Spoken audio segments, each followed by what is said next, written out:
The story can improve or get worse, can't it? But no self has, no, of course not, because there isn't any. There isn't one. So of course, no, definitely not. The self hasn't, but the story is that the story that the self has told itself and told the world. Yeah. You ask most selves, most people when you meet them, and they'll tell you that they'll either tell you the story of how their life is so shit at the moment and how dreadful it is, or they'll tell you the story of how much improved it is and how their life is really on track now. I've really got myself sorted. I did fall off the rails. I had a breakdown.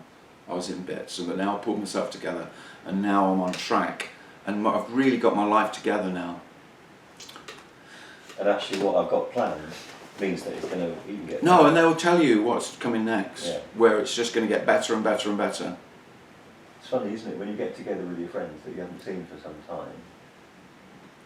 Actually, that's not really true, but I think it can be like, and actually that's all that they're doing really is proving. It's just like, actually, yeah, I've got everything in hand, and it's going in a good direction. It's horrible, isn't it?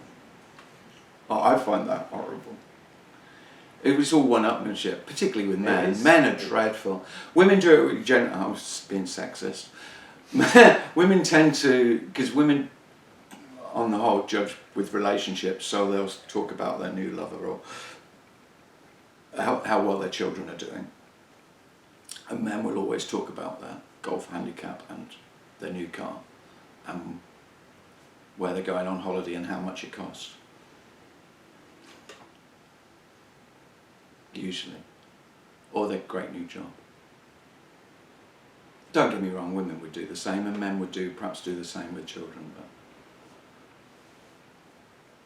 actually I'll change it. It's like extroverts generally talk about their relationships, and the introverts talk about their success, their achievements, what they've achieved. Oh yeah, I'm really getting, I've just got a promotion. I'm getting somewhere. And the thing that me doesn't want to hear most is you're not getting anywhere. There's two reasons you're not getting anywhere. One, you don't exist. And two, there's nowhere to get to. This doesn't actually move. All the movement is just our story of movement. That's all illusory. That's just our storytelling. So, and the biggest one of all is time moving forward. We're moving forward in time. Well, there's no you to move forward, and there is no, this doesn't move. This is absolutely still. This isn't moving, is it? This isn't going anywhere, is it? It doesn't. Nearly everyone's had the sense of, they say you go on holiday and you lie down in your holiday bed. Maybe it's just me. And there's a real knowing that this is exactly the same as lying in my bed at home. There's no movement. And where is the flight that I just took? Where is the train journey? Where is the trouble we had at the check-in desk?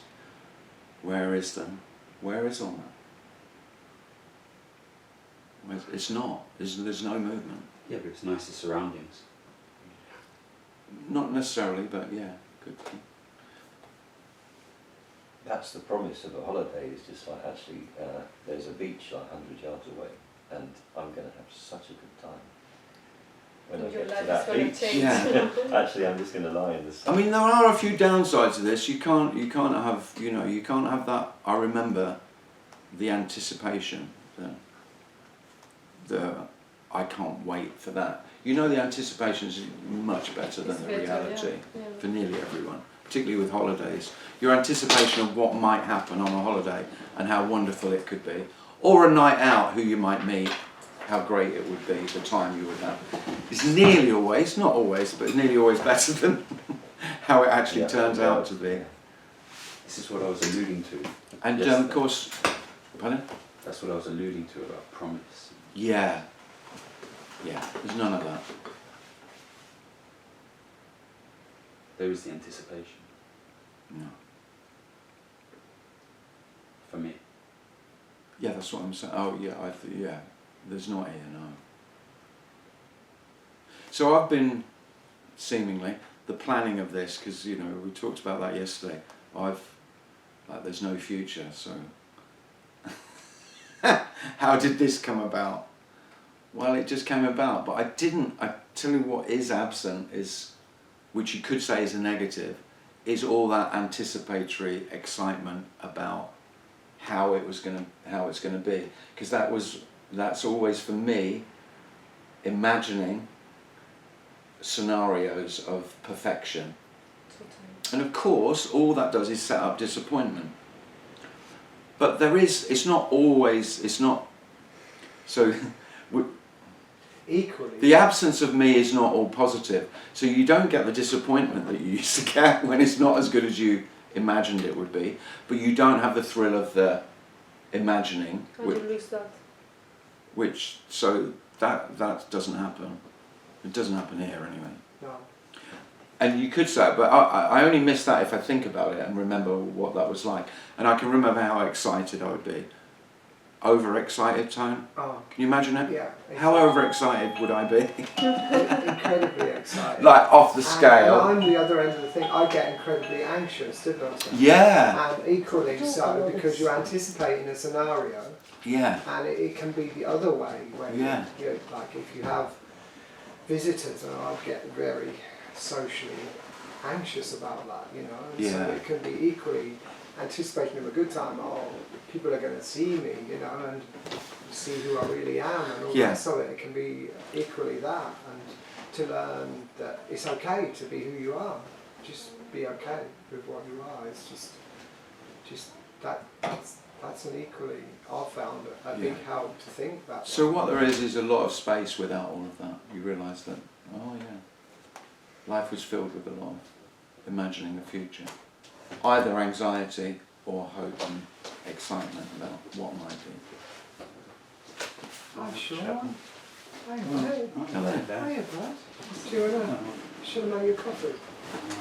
We'll just stop there and we'll have a cup of tea, shall we? Yeah. Yeah.